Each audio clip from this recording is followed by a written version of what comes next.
this leads to the typical response when it comes to generosity within the context of the modern church. And especially, I will say, I think as well, the modern Black church as well, which is that a response or the stirring of generosity starts with financial literacy. Yeah.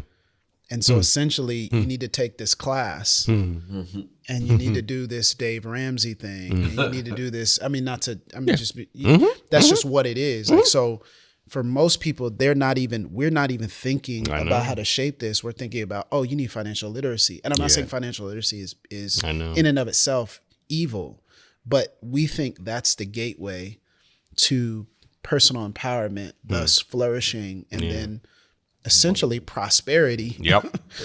That then gets us to generosity. And I think what you're doing is you're inverting the theological expectation, which is you start with the how do you think about yourself as a part of the family of God, thus requiring you in koinonia to share. Can you talk a little bit about that? Jesus tells you to do some dumb things financially. Things that you would think are dumb. He says in Luke, he says in the Sermon on the Mount, give to everyone who asks of you. In Luke, he says, if somebody takes from you, don't ask for it back. Like, what would possess Jesus to say something like that when we have so many structures of prudence that keep us from seeing that in all of its radicality? And part of it is because we don't believe Jesus when he says, seek the kingdom of God and his righteousness, and all these things, that is all that you need, will be added to you. We don't believe him when he says it.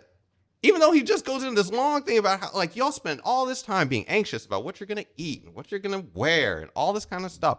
The Father cares about you. Don't you remember? Don't you remember that?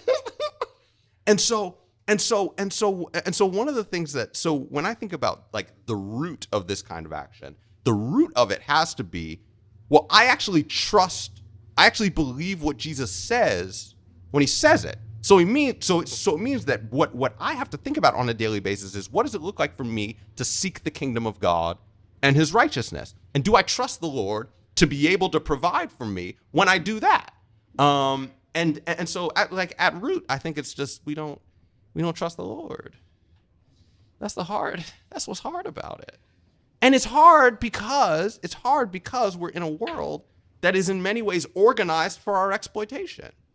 And often, I think we even place the poor and needy in our midst in that category. So we don't give to the needy because we're afraid that they're going to exploit us.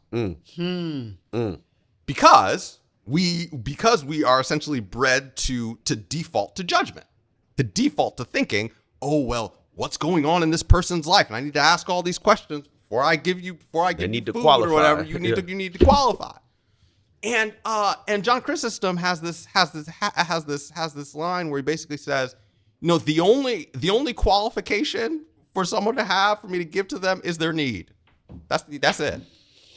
He went back to Chrysostom. And he has and he continues to basically say, like, you can ask all these questions, but also, like, think about if the Lord asked you a whole bunch of questions before he extended his grace to you. Wow. And it's just like, So I want us to be a people who default to mercy, because the fact of the matter is that if somebody exploits your generosity, okay, the Lord will deal with them. Mm-hmm. What's important is for you to be the kind of person who recognizes that everything that you have is a gift from the Lord. So to be well stewarded, yes, but whatever you have, this is another point from Chrysostom, that whatever you have in excess of what you need is meant to meet the needs of others. That's just a fundamental thing. And those, like, that ought to be the grounding of the way that we think about our time, the way we think about the gifts that the Lord has given us, and the way that we think about our money. Let me, first of all, whoa.